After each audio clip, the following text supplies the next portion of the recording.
ناظرین، اسلام کے چوتھے خلیفہ حضرت علی رضی اللہ تعالی عنہ کی زندگی شجاعت و بہادری سے بھرپور ہے۔ آپ رضی اللہ تعالی عنہ نے زندگی بھر اسلام کے دشمنوں اور مشرکین کے خلاف جو جہاد کیا، تاریخ اسلام میں اس کی دوسری مثال نہیں دی جا سکتی۔ حضرت علی رضی اللہ تعالی عنہ خود فرمایا کرتے تھے کہ لڑائی کے میدان میں مجھے کوئی پرواہ نہیں ہوتی تھی کہ موت میری طرف آ رہی ہے یا میں موت کی طرف جا رہا ہوں۔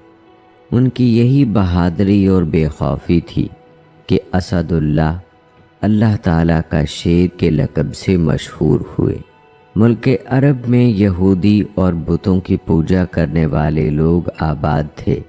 وہ اسلام کے بڑے دشمن تھے، اس لیے ان کو کافر کہا جاتا تھا۔ ہجرت کے بعد ان لوگوں سے مسلمانوں کی بہت سی لڑائیاں ہوئیں، بہت سی جنگیں ہوئیں۔ ان سے جنگوں میں حضرت علی رضی اللہ تعالی عنہ شریک ہوئے۔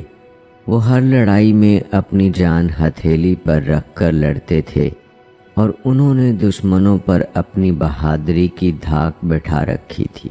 اسلام اور مشرکین کے درمیان پہلا معرکہ غزوہ بدر رمضان المبارک 2 ہجری کو سرکار دو عالم صلی اللہ علیہ وآلہ وسلم غزوہ بدر کے لیے مدینہ منورہ سے روانہ ہوئے تھے، اور اسی طرح ناظرین حضرت علی رضی اللہ تعالی عنہ نے دیگر کئی غزوات میں شرکت کی اور اپنی شجاعت اور بہادری کا لوہا منوایا۔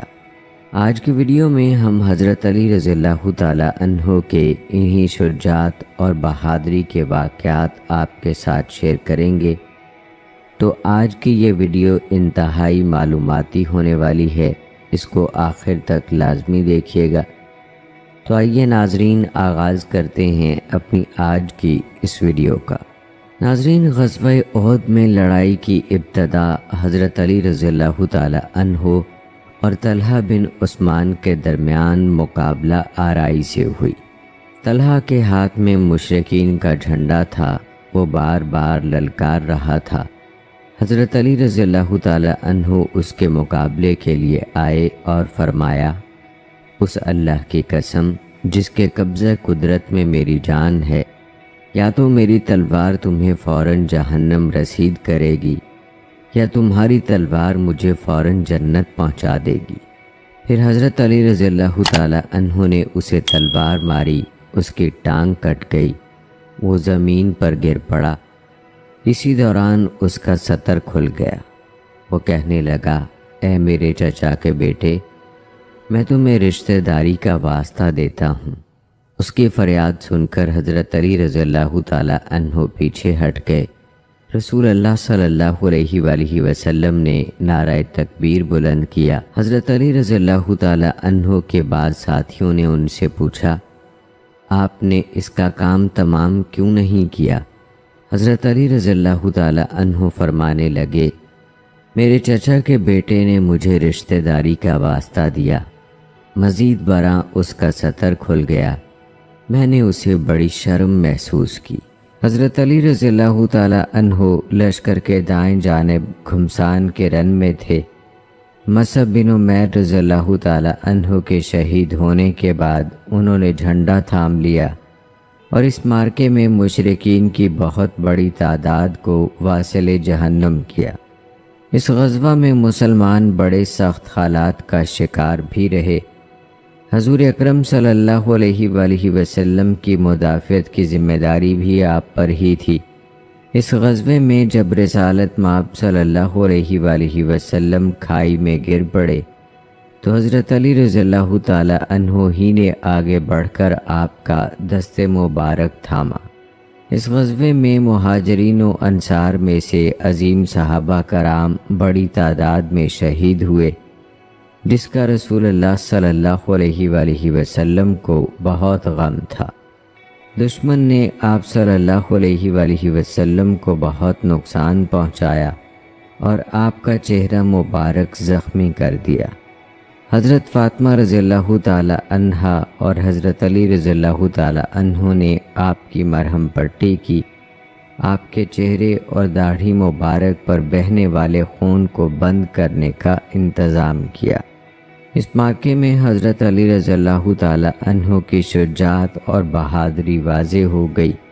جب یہ خبر مشہور ہو گئی کہ رسول اللہ صلی اللہ علیہ وآلہ وسلم کو شہید کر دیا گیا ہے، تو حضرت علی رضی اللہ تعالی عنہ نے آپ کو بہت ڈھونڈا، اور جب آپ صلی اللہ علیہ وآلہ وسلم کو نہ پایا تو یہ خیال کیا کہ اب آپ کے بعد زندگی بیکار ہے۔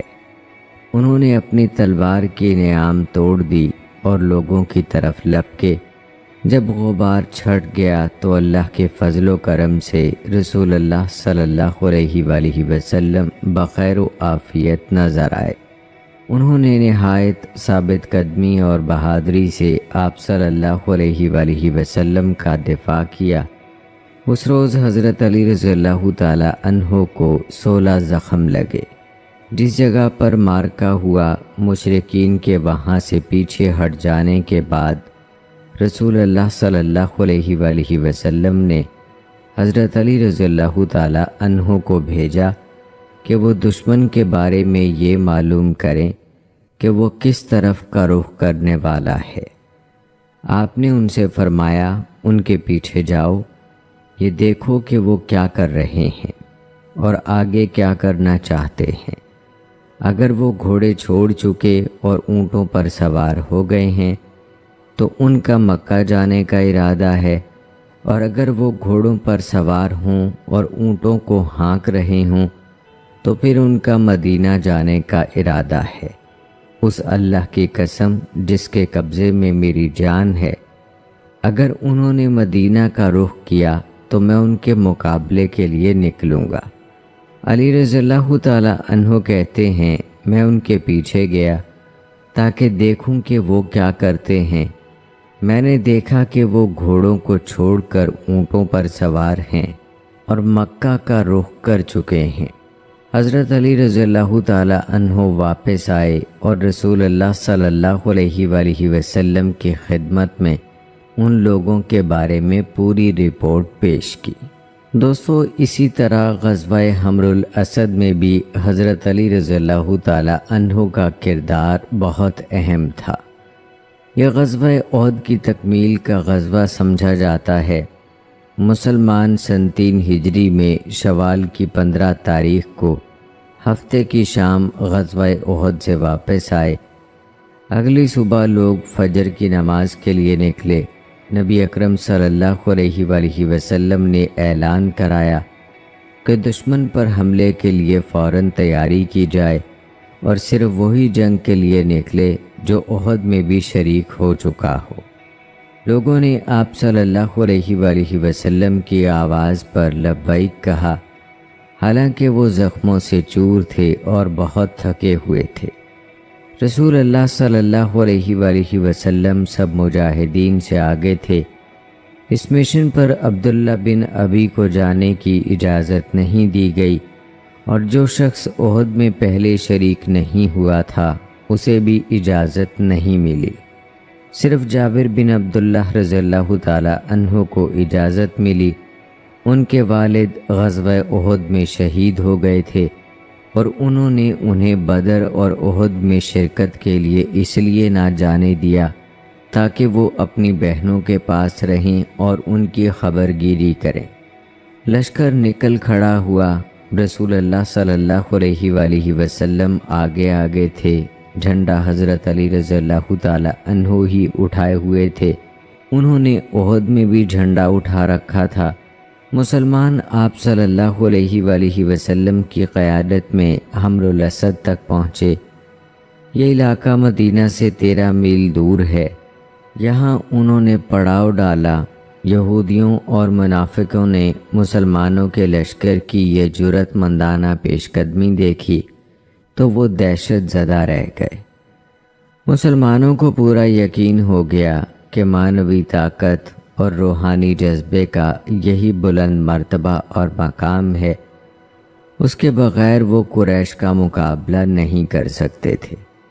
اس طرح نبی اکرم صلی اللہ علیہ وآلہ وسلم نے حمر الاسد کی طرف جو خروج کیا اس سے بھی دشمن کے خلاف نفسیاتی جنگ کی اہمیت کا اندازہ ہوتا ہے۔ آپ صلی اللہ علیہ وآلہ وسلم نے حمر الاسد میں 3 راتیں قیام فرمایا اور آگ کے الاؤ جلانے کا حکم دیا۔ الاؤ بھڑکنے کی وجہ سے ارد گرد کا پورا علاقہ اس قدر روشن ہو گیا کہ دور دور تک نظر آنے لگا۔ قریش کو خیال ہوا کہ مسلمان تو بہت بڑی تعداد میں ہیں، اب ان کی طاقت کا مقابلہ نہیں کیا جا سکتا، اس لیے وہ مروب ہو کر واپس چلے گئے۔ ابن سعد کہتے ہیں رسول اللہ صلی اللہ علیہ وآلہ وسلم صحابہ کو لے کر آئے، لشکر نے حمر الاسد میں پڑاؤ ڈالا۔ مسلمان رات کو 500 مقامات پر آگ جلاتے تھے جسے دور سے دیکھا جا سکتا تھا۔ آگ کے شعلے اور لشکر کے نعروں کی گونج ہر طرف پہنچی۔ اس طرح اللہ تعالیٰ نے ان کے دشمن کو رسوا کیا۔ قرآن مجید نے اس سرد جنگ کی طرف اشارہ کیا ہے اور اللہ تعالیٰ نے اپنی کتاب عزیز میں صحابہ کرام رضوان اللہ اجمعین کی تعریف کرتے ہوئے فرمایا ہے، جن لوگوں نے اللہ اور اس کے رسول کی پکار کا جواب دیا باوجود یہ کہ وہ جنگ احد کے زخم کھا چکے تھے، یاد رکھو ان میں جو لوگ نیک کردار اور متقی ہیں یقیناً ان کے لیے اللہ کے ہاں بہت بڑا اجر ہے۔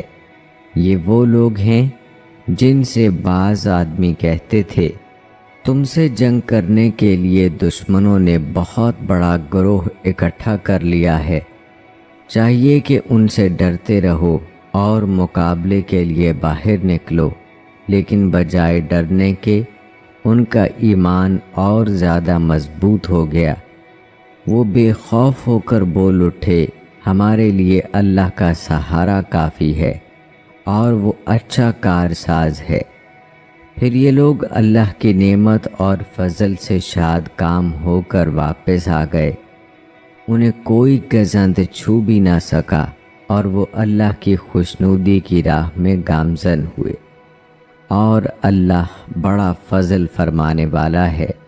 یہ خبر دینے والا شیطان ہی ہے جو اپنے ساتھیوں سے ڈرانا چاہتا ہے، اگر تم ایمان رکھنے والے ہو تو ان کافروں سے نہ ڈرو، بس اللہ ہی سے ڈرو۔ دوستو، اسی طرح غزوہ احزاب میں امیر المومنین حضرت علی رضی اللہ تعالی عنہ کا موقف اور کردار انتہائی دلیرانہ تھا۔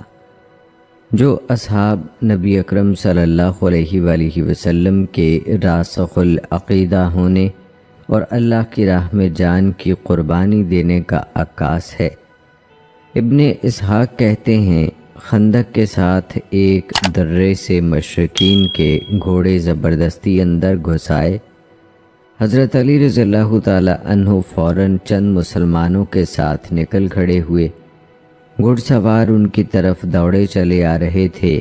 عمر بن عبدود جو بدر کی لڑائی میں شریک تھا اور زخموں سے نڈھال ہو گیا تھا اور غزوہ احد میں نہیں آ سکا تھا، خندق والے دن وہ بڑا چنچل اور شوخ نظر آ رہا تھا۔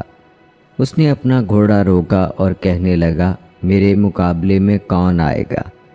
حضرت علی رضی اللہ تعالی عنہ فوراً اس کے سامنے آ گئے اور فرمایا، اے عمر، تم نے اللہ تعالیٰ سے عہد کیا تھا کہ قریش میں سے جو آدمی تمہیں 2 خصلتوں میں سے کسی ایک کی طرف دعوت دے گا تم اسے قبول کر لو گے۔ اس نے کہا، جی ہاں۔ حضرت علی رضی اللہ تعالی عنہ نے فرمایا، میں تمہیں اللہ تعالیٰ، اس کے رسول صلی اللہ علیہ وآلہ وسلم اور اسلام کی طرف آنے کی دعوت دیتا ہوں۔ اس نے جواب دیا، مجھے اس کی ضرورت نہیں ہے۔ اب حضرت علی رضی اللہ تعالی عنہ نے فرمایا، پھر میں تمہیں مقابلے کی دعوت دیتا ہوں۔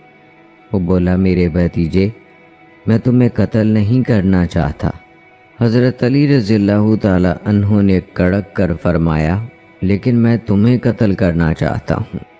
یہ بات سن کر عمر غصے کے مارے دیوانہ ہو گیا۔ وہ فوراً اپنے گھوڑے سے اترا اور اسے ذبح کر دیا۔ پھر اس نے اپنے چہرے پر ہاتھ مارا اور حضرت علی رضی اللہ تعالی عنہ پر حملہ آور ہو گیا۔ دونوں کا خوب مقابلہ ہوا۔ حضرت علی رضی اللہ تعالی عنہ نے اسے قتل کر ڈالا۔ پھر ان کے دیگر شکست خوردہ گھڑ سوار خندق سے نکل بھاگے۔ عمر بن عبدود کے قتل ہونے کے بعد مشرکین نے رسول اللہ صلی اللہ علیہ وآلہ وسلم کی خدمت میں پیغام بھیجا کہ ہم عمر کی لاش 10,000 درہم میں خریدنے کو تیار ہیں، ہمیں اس کی لاش دے دیجیے۔ نبی اکرم صلی اللہ علیہ وآلہ وسلم نے فرمایا، ان کی لاش ان کے حوالے کر دو، یہ لاش بھی ناپسندیدہ ہے اور ہمیں اس لاش کا معاوضہ بھی ناپسند ہے۔ آپ نے ان سے کچھ نہیں لیا، حالانکہ اس وقت مسلمان انتہائی غربت کا شکار تھے۔ بہرحال حلال حلال ہے اور حرام حرام ہے۔ حلال و حرام میں اسلام کا یہی پیمانہ ہے۔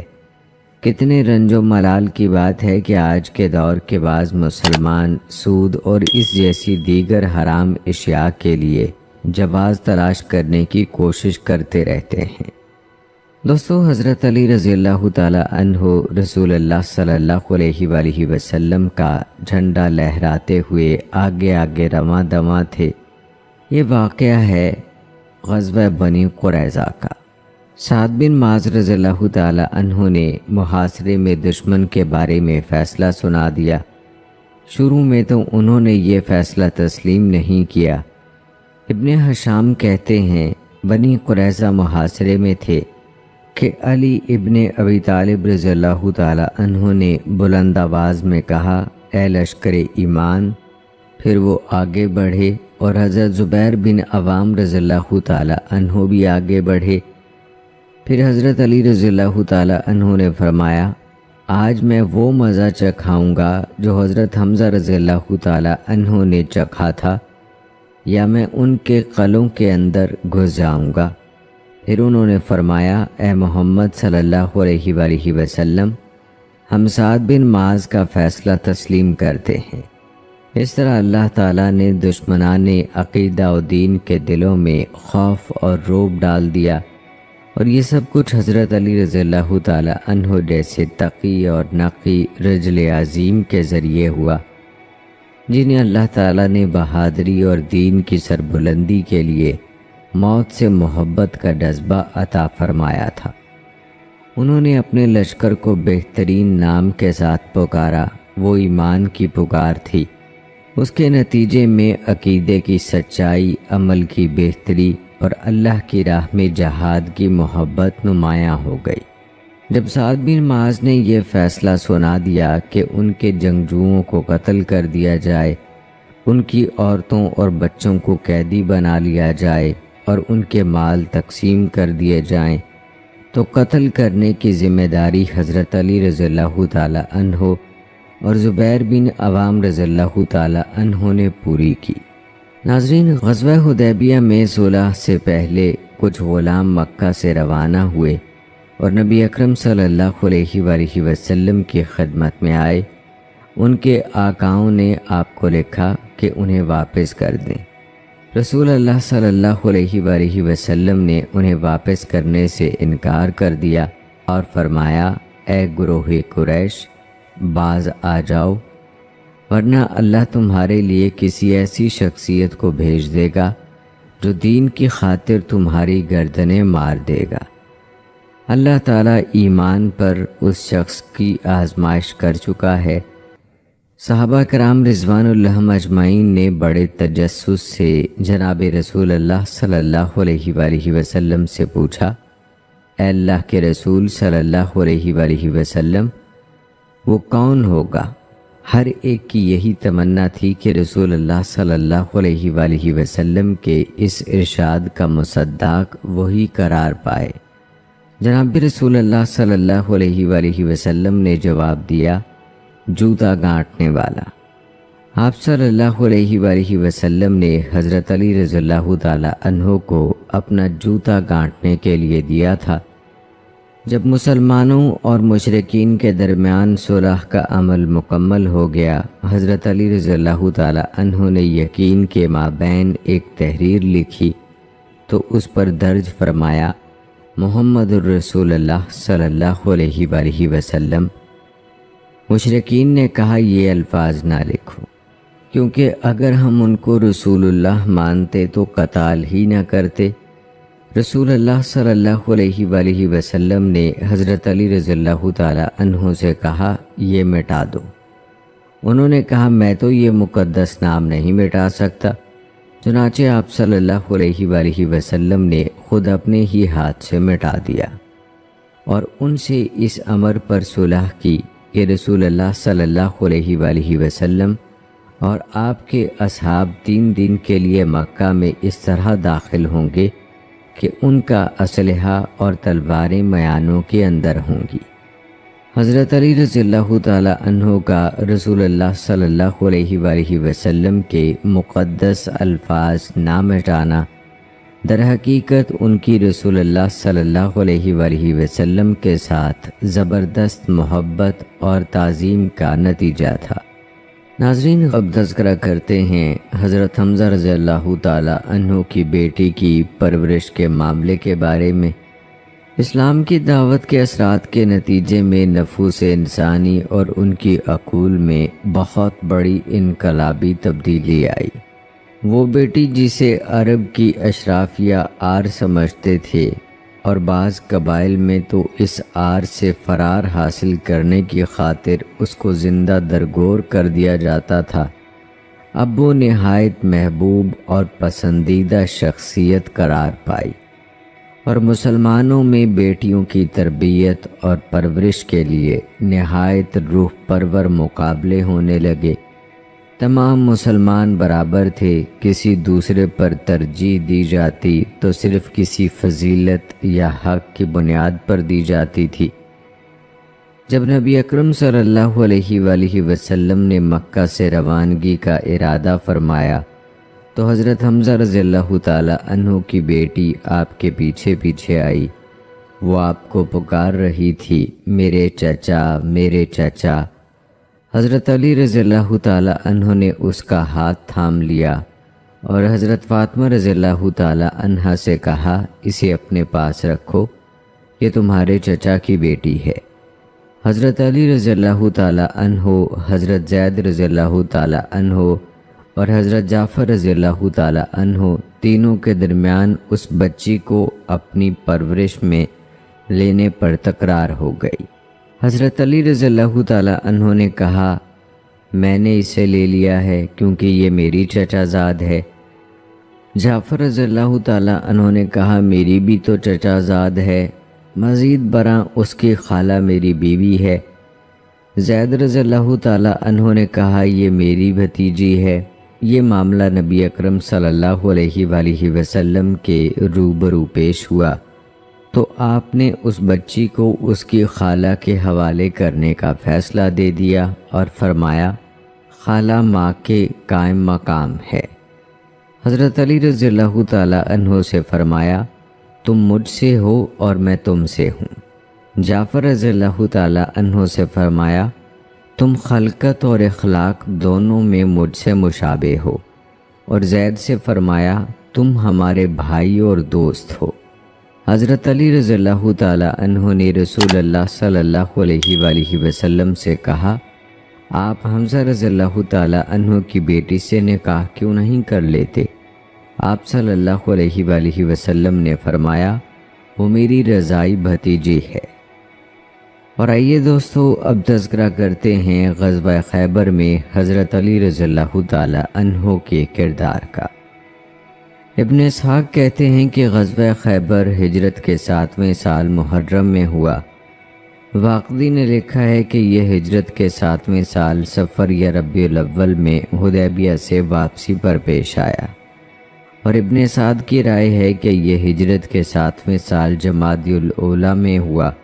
امام مالک اور امام زاری فرماتے ہیں کہ یہ ہجرت کے 6 سال محرم میں ہوا۔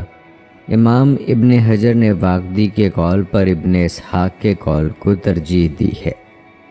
اس غزوے میں حضرت علی بن ابی طالب رضی اللہ تعالی عنہ کی بہادری کی دھاک بیٹھ گئی اور اللہ اور اس کے رسول صلی اللہ علیہ وآلہ وسلم کی نظر میں ان کا مقام و مرتبہ سب پر آشکار ہو گیا۔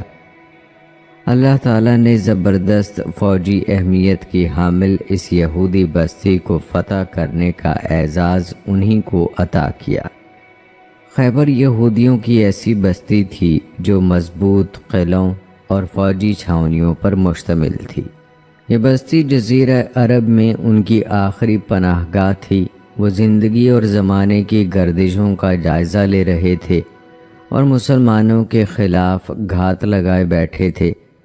ان کا ارادہ یہ تھا کہ مدینہ اور بیرون مدینہ کے تمام یہودیوں کو ساتھ میں لا کر مسلمانوں کے خلاف مدینہ پر یلغار کر دی جائے۔ اس مذموم ارادے کے لیے ان کی سازشیں عروج پر تھیں۔ رسول اللہ صلی اللہ علیہ وآلہ وسلم یہودیوں کے ارادوں سے بے خبر نہیں تھے۔ آپ صلی اللہ علیہ وآلہ وسلم کی خواہش تھی کہ یہودیوں کے مسئلے کی طرف سے سکون اور یکسوئی حاصل ہو جائے۔ خیبر مدینہ کے شمال مشرق میں تقریباً 70 میل کے فاصلے پر تھا۔ رسول اللہ صلی اللہ علیہ وآلہ وسلم مسلمانوں کا لشکر لے کر خیبر کی طرف بڑھے۔ یہ 1400 افراد پر مشتمل لشکر تھا۔ سب سے پہلے خیبر کے قلعوں کی فتح یابی کے لیے جنگ کا اعلان ہوا اور ایک ایک کر کے تمام قلعے فتح ہوتے چلے گئے۔ البتہ خموس کا قلعہ فتح کرنے میں مشکل پیش آئی۔ حضرت علی بن ابی طالب رضی اللہ تعالی عنہ آشوب چشم کا شکار تھے۔ رسول اللہ صلی اللہ علیہ وآلہ وسلم نے فرمایا، کل میں جھنڈا ایک ایسے آدمی کے ہاتھ میں دوں گا جو اللہ اور اس کے رسول صلی اللہ علیہ وآلہ وسلم سے محبت کرتا ہے اور اللہ اور اس کا رسول اس سے محبت کرتے ہیں۔ اللہ اسی کے ہاتھوں فتح نصیب فرمائے گا۔ لوگوں نے یہ رات چہمگوئیوں میں گزاری کہ دیکھیے جھنڈا کس خوش نصیب کو نصیب ہوگا۔ صبح ہوئی، تمام مجاہدین رسول اللہ صلی اللہ علیہ وآلہ وسلم کی خدمت میں حاضر ہوئے۔ ہر شخص پر امید تھا کہ جھنڈا اسی کو ملے گا۔ رسول اللہ صلی اللہ علیہ وآلہ وسلم نے دریافت فرمایا، علی رضی اللہ تعالی عنہ کہاں ہیں؟ عرض کیا گیا، اے اللہ کے رسول، ان کی آنکھوں میں تکلیف ہے۔ رسول اللہ صلی اللہ علیہ وآلہ وسلم نے انہیں بلا بھیجا، وہ آ گئے۔ نبی اکرم صلی اللہ علیہ وآلہ وسلم نے ان کی آنکھوں میں لعاب دہن ڈالا اور ان کے لیے دعا کی۔ وہ ایسے صحت یاب ہو گئے کہ گویا انہیں کبھی تکلیف تھی ہی نہیں۔ پھر آپ صلی اللہ علیہ وآلہ وسلم نے جھنڈا ان کے حوالے کر دیا۔ حضرت علی رضی اللہ تعالی عنہ نے کہا، اے اللہ کے رسول صلی اللہ علیہ وآلہ وسلم، جب تک وہ ہم جیسے نہ ہو جائیں میں ان سے جنگ کرتا رہوں گا۔ آپ صلی اللہ علیہ وآلہ وسلم نے فرمایا، آہستہ آہستہ جاؤ، جب ان کی حویلی میں پہنچو انہیں سلام کی دعوت دو اور انہیں ان کے بارے میں اللہ کا حق بتاؤ۔ اللہ کی قسم، تمہارے ذریعے اگر اللہ ایک آدمی کو بھی ہدایت دے دے تو تمہارے لیے سرخ اونٹوں سے زیادہ بہتر ہے۔ وہ اپنے مشن پر روانہ ہو گئے اور اللہ تعالیٰ نے ان کے ہاتھوں خیبر کی فتح نصیب فرمائی۔ یہودیوں کا سردار مرحب مقابلے کے لیے سامنے آیا۔ وہ کہہ رہا تھا، سارے خیبر کو معلوم ہے کہ میں مرحب ہوں، ہتھیاروں سے مسلح ہوں، تجربہ کار ہوں، بہادر ہوں۔ جب جنگوں میں مقابلہ ہو تو پھر شعلے ہی شعلے نظر آتے ہیں۔ حضرت علی رضی اللہ تعالی عنہ نے یہ سن کر فرمایا، میں وہ شخص ہوں کہ میری ماں نے میرا نام حیدر رکھا۔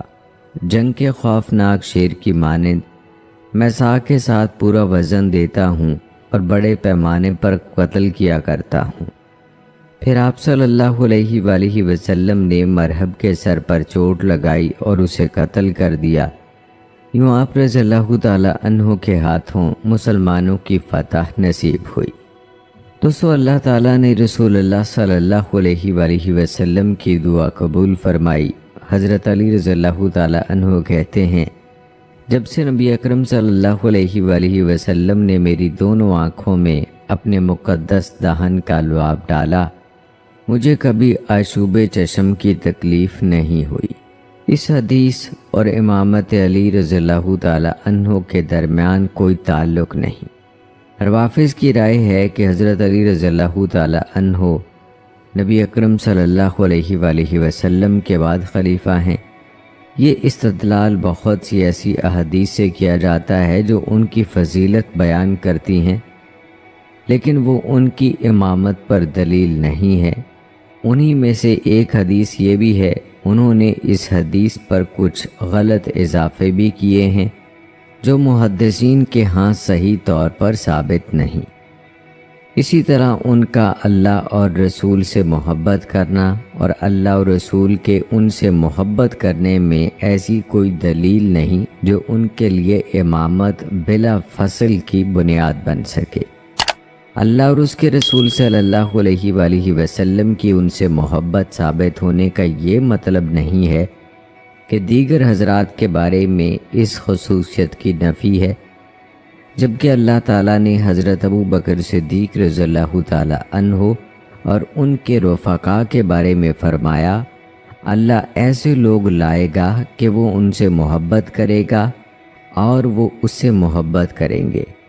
مزید برآں اللہ تعالیٰ نے اہل بدر کے حق میں فرمایا ہے، بے شک اللہ کو وہ لوگ محبوب ہیں جو اس کی راہ میں اس طرح صف بستہ ہو کر لڑتے ہیں گویا وہ ایک سیسہ پہ لائی ہوئی دیوار ہیں۔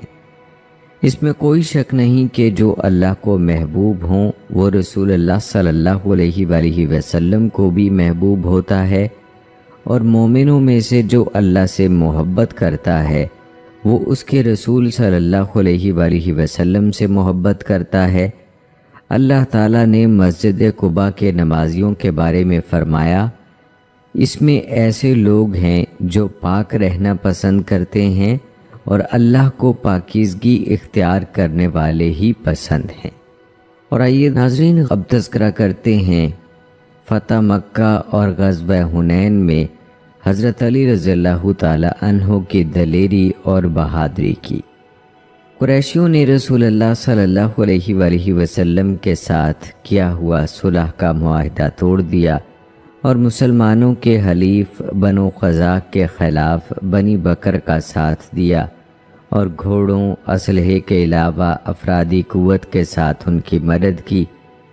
رسول اللہ صلی اللہ علیہ وآلہ وسلم نے فرمایا، اے عمر بن سالم، اللہ تعالیٰ تمہاری مدد کرے، اگر میں بنی کعب کی مدد نہ کروں تو اللہ تعالیٰ میری مدد نہ کرے۔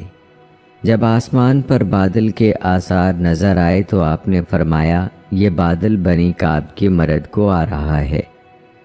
عمر بن سالم مدینہ پہنچا، اس نے رسول اللہ صلی اللہ علیہ وآلہ وسلم کو اشعار کی صورت میں اپنے اوپر ٹوٹنے والی مصیبت کے بارے میں بتایا۔ قریش نے ابی سفیان کو مدینہ بھیجا تاکہ وہ معاہدہ صلح کو مزید پختہ کرے اور اس کی مدت میں اضافہ کرے۔ جب وہ مدینہ پہنچا اور رسول اللہ صلی اللہ علیہ وآلہ وسلم کی خدمت میں اپنی بات پیش کرنے آیا تو رسول اللہ صلی اللہ علیہ وآلہ وسلم نے اس سے منہ پھیر لیا اور کوئی جواب نہیں دیا۔ اس نے ابو بکر رضی اللہ تعالی عنہ، عمر رضی اللہ تعالی عنہ، عثمان رضی اللہ تعالی عنہ اور علی رضی اللہ تعالی عنہ جیسے کبار صحابہ سے مدد مانگی تاکہ وہ اس کے اور رسول اللہ صلی اللہ علیہ وآلہ وسلم کے درمیان واسطے کا کام دیں، لیکن ان سب نے انکار کر دیا۔ ابو سفیان کوئی موافقت یا وعدہ حاصل کیے بغیر مکہ لوٹ آیا۔ اور آئیے دوستو اب آپ کو حضرت علی رضی اللہ تعالی عنہ کی زندگی سے ایک اور اہم واقعہ سناتے ہیں کہ جب حضرت علی رضی اللہ تعالی عنہ نے جاسوسی کی ایک کوشش ناکام بنائی۔ سیدنا علی رضی اللہ تعالی عنہ بیان کرتے ہیں کہ رسول اللہ صلی اللہ علیہ وآلہ وسلم نے مجھے، زبیر اور مقداد کو بھیجا اور فرمایا کہ جاؤ اور جب تم روضہ خاک کے پاس پہنچو وہاں ایک مسافر عورت ہوگی، اس کے پاس ایک خط ہے، وہ خط اس سے لے لینا۔ ہم گھوڑوں کو دوڑاتے ہوئے چلے حتیٰ کہ روضہ خاک کے پاس پہنچ گئے۔ وہاں مطلوبہ مسافر خاتون موجود تھیں۔ ہم نے کہا خط نکالو۔ وہ کہنے لگی میرے پاس کوئی خط نہیں ہے۔ ہم نے کہا تم خط نکالو گی یا ہم تمہارے کپڑوں میں سے ڈھونڈ نکالیں؟ سیدنا علی رضی اللہ تعالی عنہ کہتے ہیں آخر کار میں نے وہ خط اس کے سر کی مینڈیوں میں سے نکال لیا۔ پھر ہم یہ خط رسول اللہ صلی اللہ علیہ وآلہ وسلم کی خدمت میں لے آئے۔ اس میں لکھا تھا کہ یہ خط حاطب بن ابی بلتہ کی جانب سے ہے اور مشرکین مکہ میں سے کچھ لوگوں کے نام ہے، جس میں رسول اللہ صلی اللہ علیہ وآلہ وسلم کے بعض معاملات کے بارے میں اطلاع دی گئی تھی۔ رسول اللہ صلی اللہ علیہ وآلہ وسلم نے انہیں بلوایا اور پوچھا حاطب یہ کیا ہے؟ انہوں نے کہا جلدی نہ کیجیے، میرا اصل مدعا سمجھ لیجیے۔ میں قریش کے لوگوں میں شمار ہوتا تھا لیکن حقیقتاً میں ان میں سے نہیں تھا۔ ہم مہاجرین میں سے کچھ لوگوں کی مکہ میں قرابہ داریاں ہیں۔ میں نے سوچا کہ میں ان پر کچھ احسان کروں تاکہ وہ میرے قرابہ داروں کی حفاظت کریں۔ اسلام قبول کرنے کے بعد کفر میرے لیے انتہائی ناگوار چیز ہے۔ میں نے جو کچھ کیا کفر اور ارتداد سے اس کا دور تک بھی کوئی تعلق نہیں۔ رسول اللہ صلی اللہ علیہ وآلہ وسلم نے فرمایا اس نے تمہیں سچ بتایا ہے۔ حضرت عمر رضی اللہ تعالی عنہ نے کہا کیا میں اس منافق کی گردن نہ اتار دوں؟ آپ صلی اللہ علیہ وآلہ وسلم نے فرمایا یہ بدر میں شریک ہو چکا ہے، کیا تمہیں معلوم نہیں کہ اللہ تعالیٰ نے اہل بدر کو محبت کی نگاہ سے جھانک کر دیکھا اور فرمایا تم جیسے چاہو عمل کرو، میں نے تمہاری بخشش کر دی ہے۔ حضرت علی رضی اللہ تعالی عنہ کی ہمشیرہ ام ہانی بنت ابی طالب کہتی ہیں جب رسول اللہ صلی اللہ علیہ وآلہ وسلم نے مکہ کے بالائی علاقے میں قیام فرمایا تو بنی مخزوم سے میرے سسرالی رشتہ داروں میں سے 2 مفرور آدمی میرے پاس آئے۔ میں اس وقت حبیرہ بن ابی وہب المخزومی کی زوجیت میں تھی۔ میرے پاس حضرت علی رضی اللہ تعالی عنہ بھی آ پہنچے اور کہنے لگے اللہ کی قسم میں ان کو قتل کر دوں گا۔ میں نے ان دونوں کو اپنے گھر میں چھپا کر دروازہ بند کر دیا۔ پھر میں مکہ کے بالائی علاقے کی طرف رسول اللہ صلی اللہ علیہ وآلہ وسلم کی خدمت میں پہنچی۔ اس وقت نبی کریم صلی اللہ علیہ وآلہ وسلم ایک بڑے برتن میں پانی لے کر غسل فرما رہے تھے۔ اس برتن میں آٹے کے کچھ نشانات تھے۔ حضرت فاطمہ رضی اللہ تعالی عنہا نے کپڑے تان کر آپ کے لیے پردہ کر رکھا تھا۔ جب آپ صلی اللہ علیہ وآلہ وسلم غسل کر چکے تو لباس زیب تن فرمایا، کندھوں پر چادر ڈالی، پھر اشراق کی 8 رکعتیں ادا کیں۔ بعد ازاں میری طرف متوجہ ہوئے اور فرمایا اے ام ہانی خوش آمدید، کہو کیسے آنا ہوا؟ میں نے 2 آدمیوں کی پناہ اور علی رضی اللہ تعالی عنہ کے ارادے کی بات بتائی۔ آپ صلی اللہ علیہ وآلہ وسلم نے فوراً فرمایا ہم نے اسے پناہ دی جنہیں تم نے پناہ دی، علی انہیں قتل نہ کرے۔ اس واقعے سے یہ معلوم ہوا کہ اگر کوئی مسلمان کسی حربی کافر کو اس طرح امان اور پناہ دے جس سے مسلمانوں کو کسی نقصان کا اندیشہ نہ ہو تو دیگر مسلمانوں کے لیے جائز نہیں کہ اس کے در پہ ہو جائیں۔ فقہا نے امن اور پناہ کے صحیح ہونے کی شرط پر قرار دی ہے کہ امان دینے والا ہر قسم کی تہمت سے پاک ہونا چاہیے اور دی گئی امان اور پناہ ہر قسم کے فساد سے خالی ہو، یا پھر اس معاملے کو حاکم کے روبرو پیش کیا جائے اور اس کی رائے لی جائے۔ اور دوستو آئیے اب تذکرہ کرتے ہیں الحویرث بن نقیز بن وہب کے قتل کا۔ اس فتح عظیم کے موقع پر نبی اکرم صلی اللہ علیہ وآلہ وسلم نے اپنے امراء سے یہ وعدہ لیا کہ جو ان سے لڑائی نہ کرے یہ بھی ان سے لڑائی نہ کریں، لیکن آپ صلی اللہ علیہ وآلہ وسلم نے کچھ لوگوں کی نشاندہی فرمائی اور ان کا قتل مباح قرار دیا اور فرمایا کہ چاہے وہ کعبہ کے پردوں سے چمٹے ہوئے ہوں، انہیں بہرحال کافر کردار تک پہنچایا جائے۔ ان میں سے ایک شخص حویرث بن نکیس بن وہاب تھا۔ یہ مکہ میں نبی اکرم صلی اللہ علیہ وآلہ وسلم کو اذیت دیتا تھا۔ جب حضرت عباس رضی اللہ تعالی عنہ، سیدہ فاطمہ رضی اللہ تعالی عنہا اور ام کلثوم رضی اللہ تعالی عنہا کو اونٹ پر بیٹھا کر لے جا رہے تھے تو حویرث نے اونٹ کو اس قدر بھڑکایا کہ دونوں محترم خواتین زمین پر گر پڑیں۔ اس وقت اس کا خون مباح قرار دے دیا گیا تھا۔ حضرت علی رضی اللہ تعالی عنہ اس شخص تک پہنچنے میں کامیاب ہوئے اور اسے قتل کر دیا۔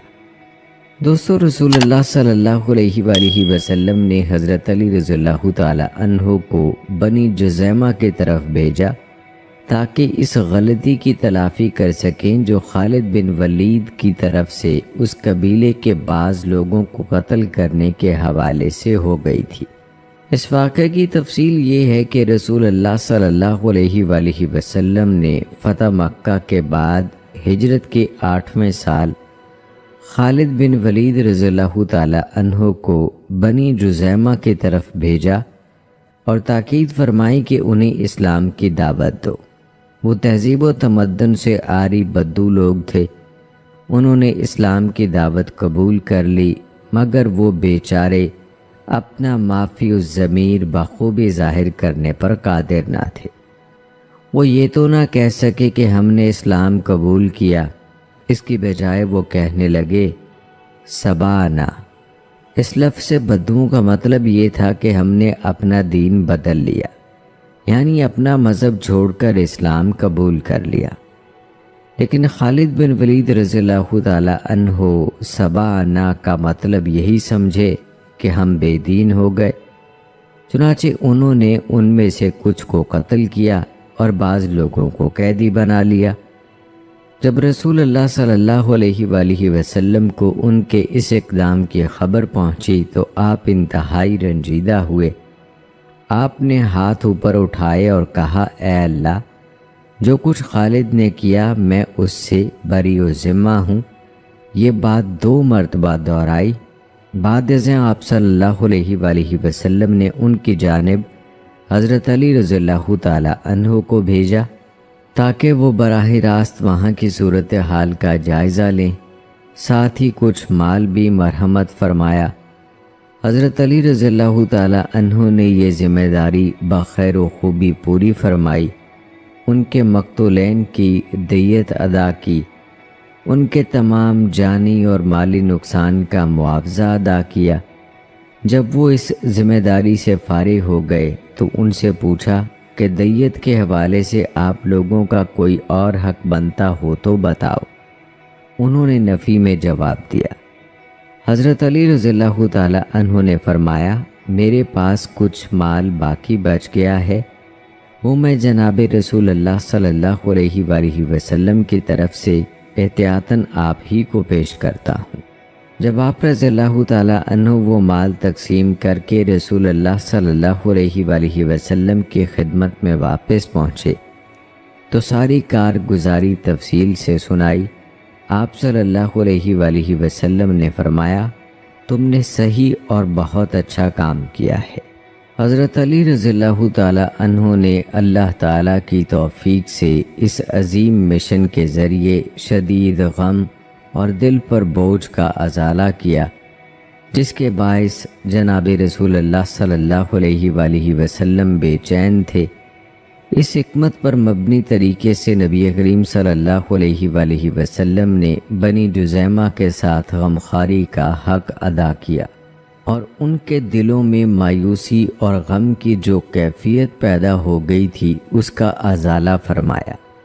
بنی جذیمہ کے ساتھ جو سانحہ پیش آیا وہ حضرت خالد بن ولید رضی اللہ تعالی عنہ کی اجتہادی غلطی کے باعث رونما ہوا۔ اس کی دلیل یہ ہے کہ نبی کریم صلی اللہ علیہ وآلہ وسلم نے خالد بن ولید رضی اللہ تعالی عنہ کو اس بات پر کوئی سزا دی نہ معزول فرمایا۔ اور ناظرین، آئیے اب تذکرہ کرتے ہیں حضرت علی رضی اللہ تعالی عنہ کے غزوہ حنین میں شرکت کے بارے میں۔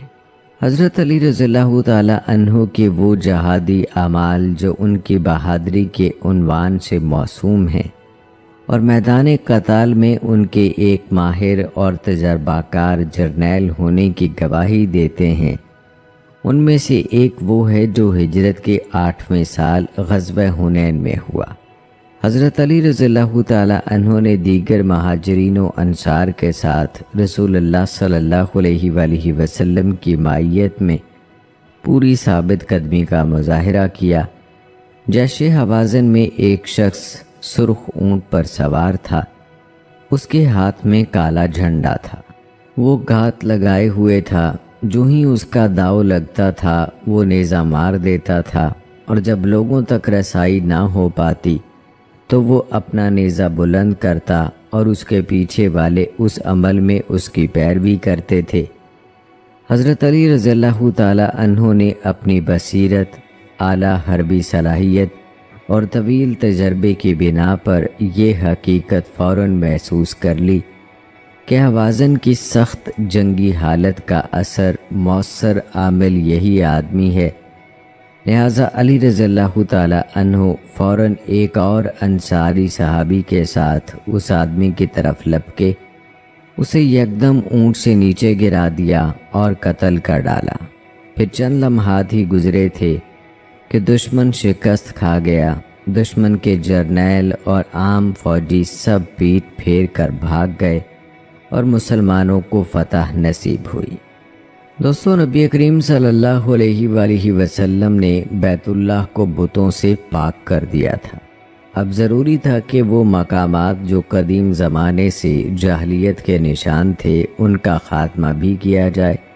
چنانچہ رسول اللہ صلی اللہ علیہ وآلہ وسلم نے یکے بعد دیگرے جزیرہ عرب کے تمام علاقوں کو بتوں سے پاک کرنے کے لیے فوجی دستے روانہ کیے۔ حضرت علی رضی اللہ تعالی عنہ کو تئی کے علاقے میں فلس نامی بت مسمار کرنے کا حکم ملا۔ ربیع الثانی کے مہینے میں حضرت علی رضی اللہ تعالی عنہ ایک فوجی دستے لے کر تئی کے فلس نامی بت کی طرف روانہ ہوئے۔ اس دستے میں 150 انصاری مجاہدین شامل تھے۔ 100 مجاہدین اونٹوں پر اور 50 مجاہدین گھوڑوں پر سوار تھے۔ ان کے ہاتھ میں سیاہ رنگ کا جھنڈا اور سفید رنگ کا چھوٹا جھنڈا تھا۔ انہوں نے مشہور سخی حاتم طائی کی قوم پر فجر کے وقت حملہ کر دیا اور فلس نامی بت کے پرخچے اڑا دیے۔ بہت سے قیدی اور بھیڑ بکریاں ان کے ہاتھ لگیں۔ ان قیدیوں میں عدی بن حاتم کی بہن بھی تھی۔ عدی شام کی طرف بھاگ گیا۔ دوستو، ہجرت کے 9ویں سال رجب میں غزوہ تبوک پیش آیا۔ سیرت نبوی میں یہ غزوہ بڑی اہمیت کا حامل ہے۔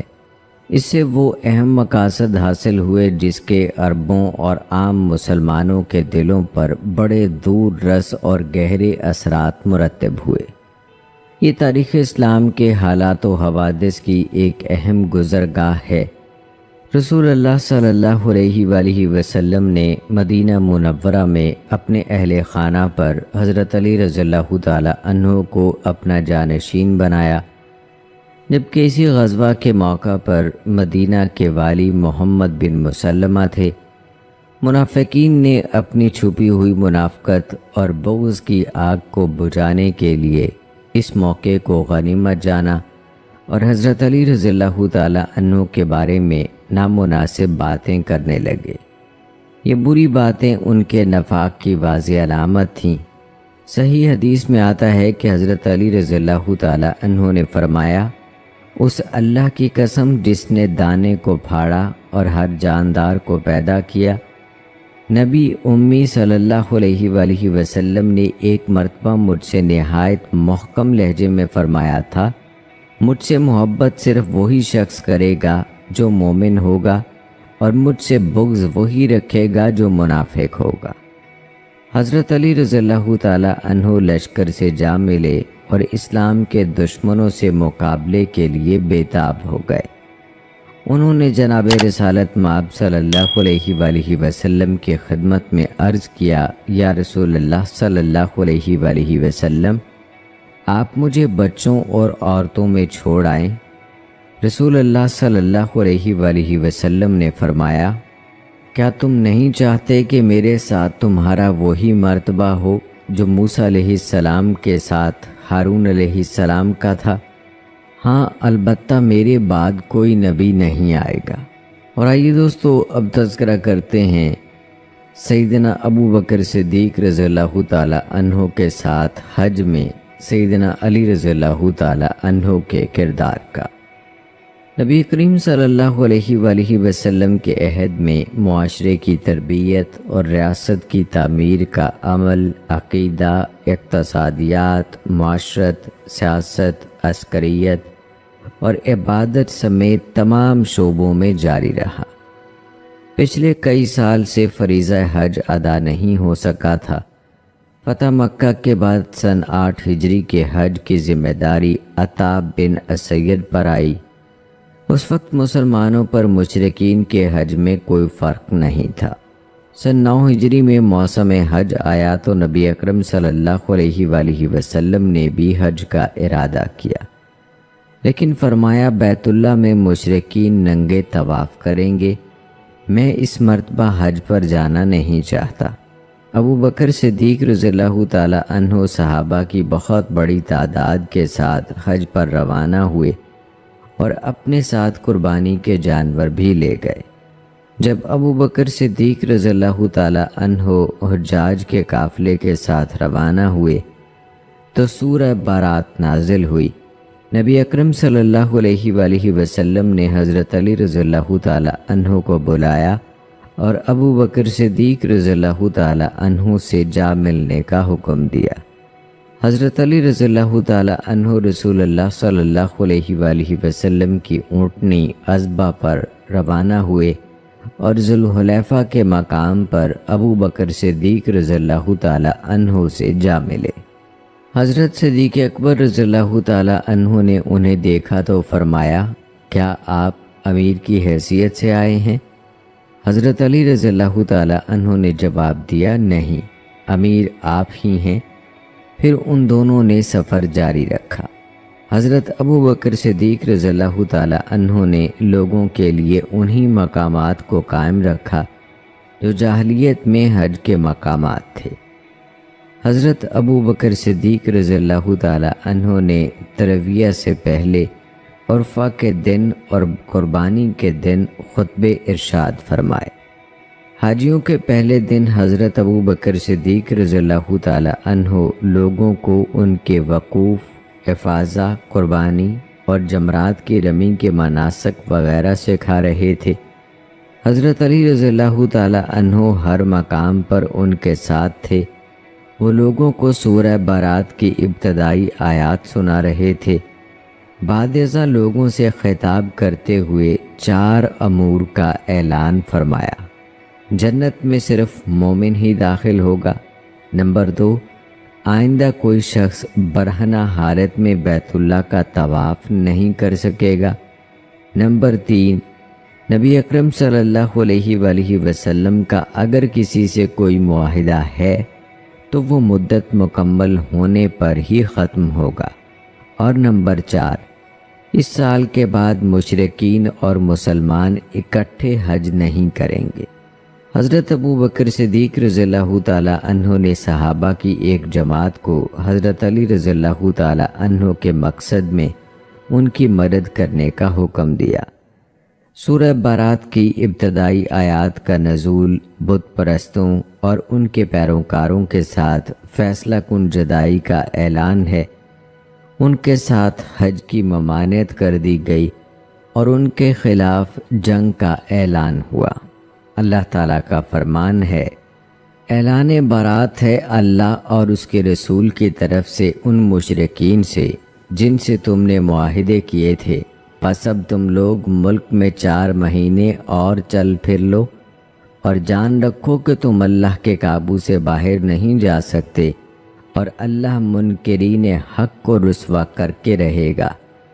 اللہ اور اس کے رسول کی طرف سے حج اکبر کے دن تمام لوگوں میں منادی ہے کہ اللہ اور اس کا رسول مشرکین سے بری الذمہ ہیں۔ اب اگر تم لوگ توبہ کر لو یہ تمہارے حق میں بہتر ہے، اور اگر روح گردانی کرو گے تو خوب سمجھ لو کہ تم اللہ کو عاجز نہیں کر سکتے، اور اے نبی صلی اللہ علیہ وآلہ وسلم کافروں کو عذاب کی خبر پہنچا دو۔ اور پھر اللہ تعالیٰ نے ان کو جن سے معاہدہ ہوا ہے ان کے معاہدے کی مقررہ مدت پوری ہونے تک مہلت دی ہے۔ اللہ تعالیٰ کا فرمان ہے، وہ مشرکین اس سے مستثنیٰ ہیں جن سے تم نے معاہدہ کیا اور پھر انہوں نے اس میں تم سے کوئی خیانت کی، نہ تمہارے خلاف کسی کی مدد کی، تو ان کے معاہدے ان کی مقررہ مدت تک پورے کرو۔ بے شک اللہ نقض عہد سے بچنے والوں کو دوست رکھتا ہے۔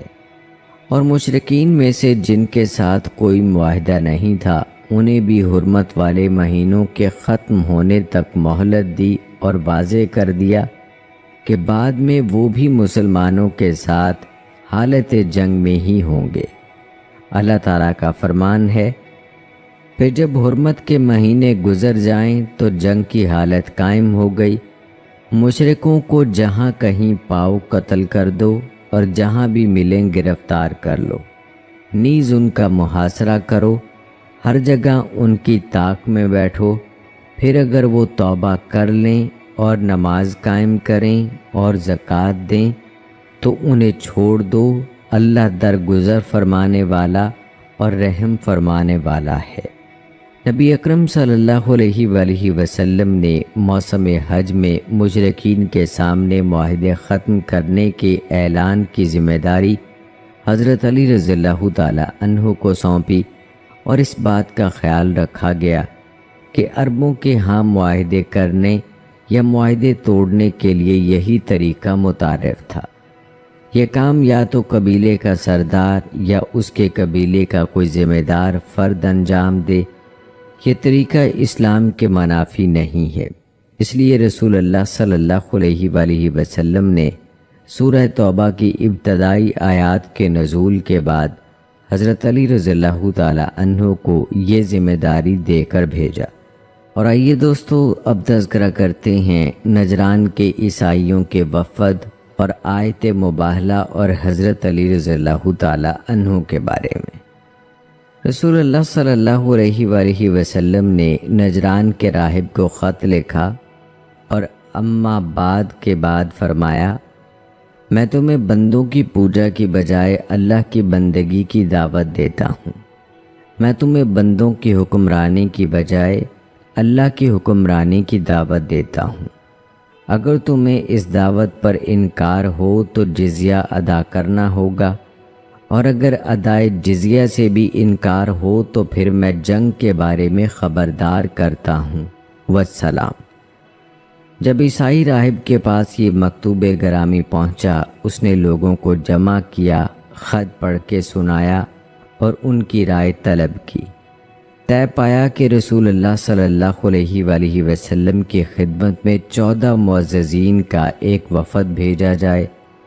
ایک روایت میں سواروں کا ذکر ہے کہ ان میں سے 3 آدمی ذمہ دار ہوں گے، ایک عاقب ہوگا، وہی امیر ہوگا، اور وہی صاحب مشورہ اور صاحب الرائے ہوگا، دوسرا سید جو ان کے سفر کا منتظم ہوگا، اور تیسرا ابو الحارث ان کا پادری یعنی عیسائی عالم اور ان کے مذہبی مدرسوں کا ذمہ دار۔ نجران کے عیسائیوں کا یہ وفد جب رسول اللہ صلی اللہ علیہ وآلہ وسلم کی خدمت میں باریاب ہونے کے لیے مدینہ پہنچا تو ارکان وفد نے سفر کا لباس تبدیل کیا، اپنا مخصوص لباس اور سونے کی انگوٹھیاں پہنی، اور رسول اللہ صلی اللہ علیہ وآلہ وسلم کے خدمت میں پہنچے۔ انہوں نے سلام کیا، آپ نے سلام کا جواب نہیں دیا۔ انہوں نے آپ سے بات چیت کرنے کی بہت کوشش کی، مگر آپ نے ان سے کوئی بات نہ کی۔ وہ مخصوص لباس اور سونے کی انگوٹھیاں سجائے بیٹھے رہے۔ پھر وہ عثمان بن عفان رضی اللہ تعالی عنہ اور عبد الرحمن بن عوف رضی اللہ تعالی عنہ کو ڈھونڈنے لگے۔ یہ دونوں حضرات انہیں جانتے تھے، کیونکہ وہ دور جاہلیت میں تجارتی مقاصد کے لیے نجران جایا کرتے تھے اور وہاں سے گندم، پھل اور مکئی وغیرہ خرید کر لاتے تھے۔ وہ دونوں حضرات انصار کی ایک مجلس میں ملے۔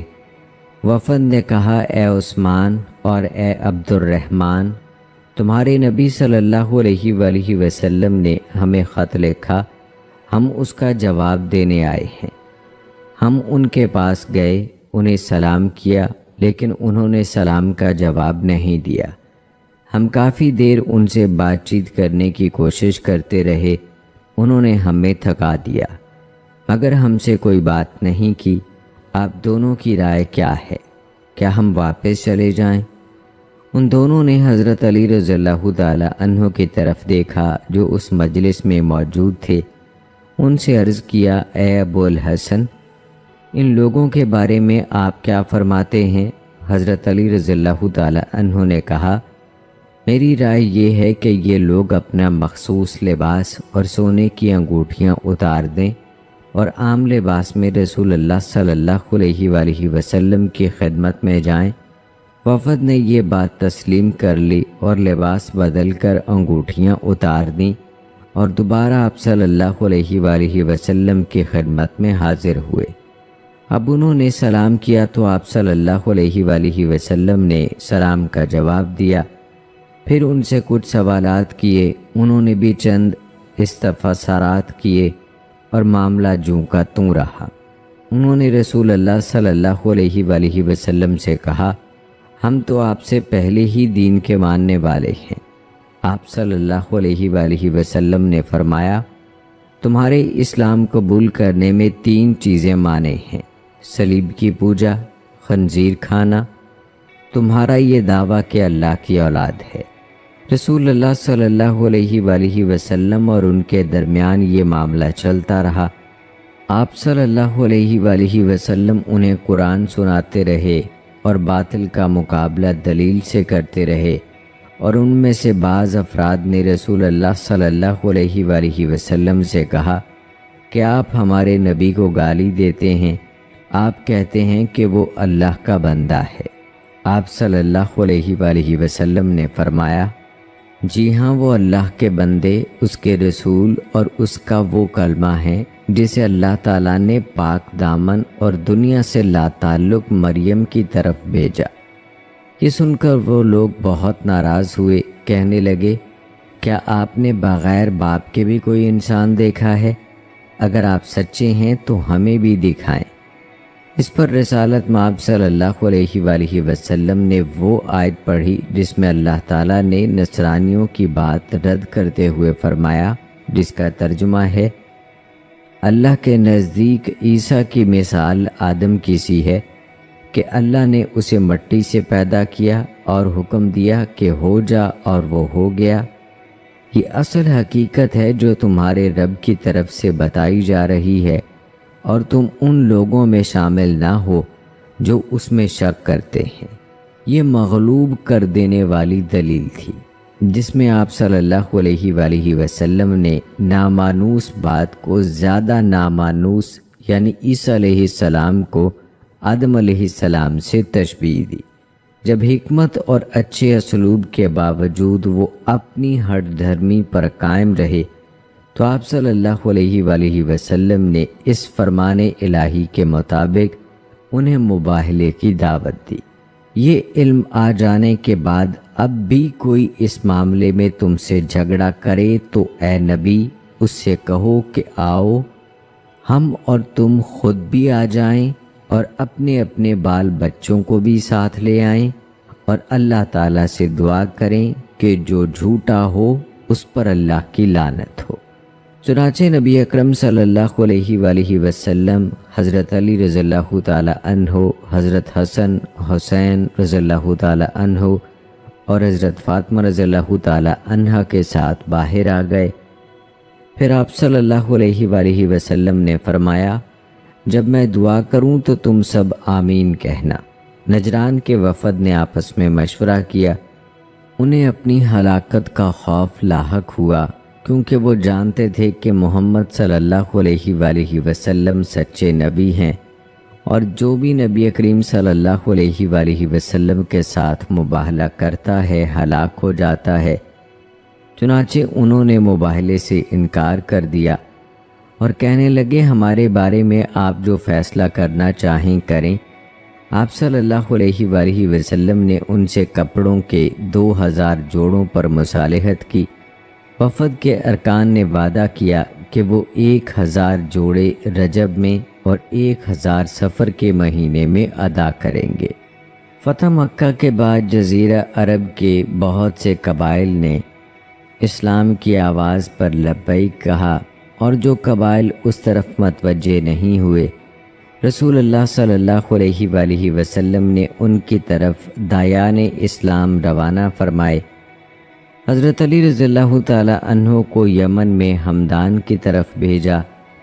برا بن عازب رضی اللہ تعالی عنہ حضرت علی رضی اللہ تعالی عنہ کے ساتھ یمن کی طرف جانے کا واقعہ بیان کرتے ہوئے کہتے ہیں، ہم یمن کے علاقوں کے قریب پہنچے، لوگوں کو ہمارے آنے کی اطلاع ہو گئی، وہ جمع ہو گئے۔ حضرت علی رضی اللہ تعالی عنہ نے ہمیں فجر کی نماز پڑھائی۔ جب نماز سے فارغ ہوئے تو ہم سب سیدھے ایک ہی صف میں بیٹھ گئے۔ جب حضرت علی رضی اللہ تعالی عنہ آگے بڑھے، انہوں نے اللہ کی حمد و ثنا بیان کی، پھر رسول اللہ صلی اللہ علیہ وآلہ وسلم کا پیغام پڑھ کر سنایا۔ ہمدان قبیلے کے تمام افراد ایک ہی دن میں مسلمان ہو گئے۔ حضرت علی رضی اللہ تعالی عنہ نے اس صورتحال کی پوری رپورٹ ایک خط میں لکھ کر رسول اللہ صلی اللہ علیہ وآلہ وسلم کی خدمت میں ارسال کر دی۔ جب آپ صلی اللہ علیہ وآلہ وسلم کو اس خط کی تفصیلات معلوم ہوئیں تو اللہ کے حضور سجدے میں گر گئے اور دعا کی، ہمدان پر سلامتی ہو، ہمدان پر سلامتی ہو۔ رسول اکرم صلی اللہ علیہ وآلہ وسلم اسلامی ریاست کی جنوبی جانب کے بارے میں فکر مند رہتے تھے۔ آپ صلی اللہ علیہ وآلہ وسلم کی دلی خواہش تھی کہ یمن کے قبائل اسلام قبول کر لیں۔ اس عزم و اہتمام کا اندازہ اسلام کی دعوت کے حیران کن نتائج سے ہوا۔ یمن کے اطراف و اکناف سے کثیر تعداد میں وفود مدینہ چلے آ رہے تھے۔ اس سے معلوم ہوتا ہے کہ آپ صلی اللہ علیہ وآلہ وسلم کے بھیجے ہوئے داعیان اسلام نہایت چاق و چوبند، مستعد اور متحرک تھے، اور ان کی دعوت و تبلیغ کے دور رس اثرات مرتب ہوئے۔ آپ صلی اللہ علیہ وآلہ وسلم کے بھیجے ہوئے داعی اس پرامن دعوتی تحریک کی بھرپور مدد کر رہے تھے۔ آپ نے خالد بن ولید رضی اللہ تعالی عنہ کو بھیجا، پھر علی بن ابی طالب رضی اللہ تعالی عنہ کو بھیجا۔ آپ صلی اللہ علیہ وآلہ وسلم نے معاشرے کے مؤثر مراکز میں دعوت اسلام پر خالص طور پر زور دیا اور زندگی بھر اسی شعور کو عمل میں لاتے رہے۔ اور آئیے دوستو، اب ویڈیو کے آخر میں تذکرہ کرتے ہیں سیدنا علی رضی اللہ تعالی عنہ کے بحیثیت قاضی کے کردار کے۔ مزید برآں رسول اللہ صلی اللہ علیہ وآلہ وسلم نے حضرت علی رضی اللہ تعالی عنہ کو حکم دیا کہ یمن میں قاضی کی ذمہ داری بھی ادا کرو۔ اس کی سرگزشت خود حضرت علی رضی اللہ تعالی عنہ نے بیان کی ہے۔ وہ کہتے ہیں، مجھے رسول اللہ صلی اللہ علیہ وآلہ وسلم نے یمن بھیجا۔ میں نے عرض کیا، اے اللہ کے رسول صلی اللہ علیہ وآلہ وسلم، آپ مجھے ان لوگوں کے پاس بھیج رہے ہیں جو مجھ سے زیادہ تجربہ کار ہیں۔ میں تو ابھی نیا ہوں، عدل و انصاف کے معاملات نہیں جانتا۔ میری یہ گزارش سن کر آپ نے اپنا ہاتھ میرے سینے پر رکھا اور دعا پڑھی، اے اللہ ان کی زبان کو ثبات اور استقامت عطا فرما اور ان کے دل کو ہدایت سے نواز دے۔ پھر فرمایا اے علی، جب تمہارے سامنے دو فریق پیش ہوں تو اس وقت تک فیصلہ نہ کرنا جب تک پہلے فریق کی بات سننے کے بعد دوسرے فریق کی بات نہ سن لو۔ اگر ایسا کرو گے تو فیصلہ کرنا آسان ہو جائے گا۔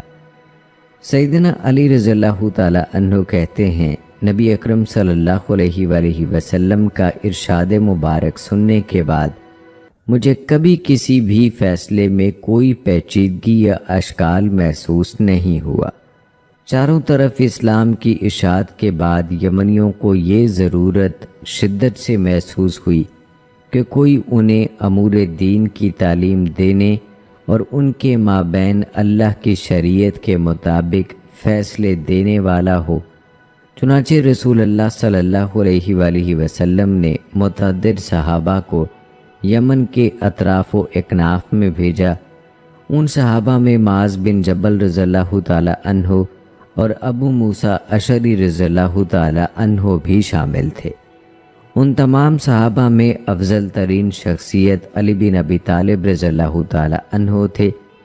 تاریخ، حدیث اور فقہ کی کتابوں کے اوراق نے ہمارے لیے وہ عدالتی فیصلے محفوظ کر دیے ہیں جو قیام یمن کے دوران حضرت علی رضی اللہ تعالی عنہ نے صادر فرمائے تھے۔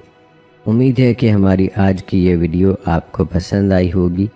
آج کے اس ویڈیو کے متعلق اپنی رائے